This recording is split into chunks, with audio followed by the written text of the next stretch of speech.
অনেক দূরে, পাহাড় আর নদী পেরিয়ে ছিল এক ছোট্ট রাজ্য, চাঁদনগর।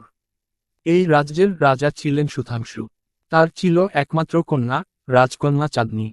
চাঁদনী এতই অপূর্ব সুন্দরী ছিলেন যে, যখনই তিনি হাসতেন, আকাশের সমস্ত তারা যেন উজ্জ্বল হয়ে উঠত। কিন্তু চাঁদনীর মনে ছিল এক গভীর বিষাদ। তিনি কখনোই প্রাসাদের বাইরে যেতে পারতেন না। রাজার সুধাংশু মনে করতেন, বাইরের দুনিয়ায় অগণিত বিপদ লুকিয়ে আছে, তাই রাজকন্যাকে সোনার প্রাসাদের ভিতর আবদ্ধ করে রেখেছিলেন। একদিন, পূর্ণিমার রাতে, চাঁদনী জানালার বাইরে তাকিয়ে দেখলেন, এক রহস্যময় নৌকা নদীর স্রোতে ভেসে যাচ্ছে। সেই নৌকায় বসে ছিলেন এক সাহসী তরুণ, নাম তার অরণ্য। চাঁদনীর হৃদয় কেঁপে উঠল আনন্দ আর উত্তেজনায়। প্রথমবারের মতো তিনি প্রাসাদের বাইরে মুক্ত পৃথিবীর স্বপ্ন দেখতে শুরু করলেন। রাত গভীর হলে, চাঁদনী সাহস করে প্রাসাদ থেকে পালিয়ে নদীর তীরে এলেন। অরণ্য তাকে দেখেই বলল, রাজকন্যা, যদি মুক্তি চান, তবে চলুন আমার সাথে।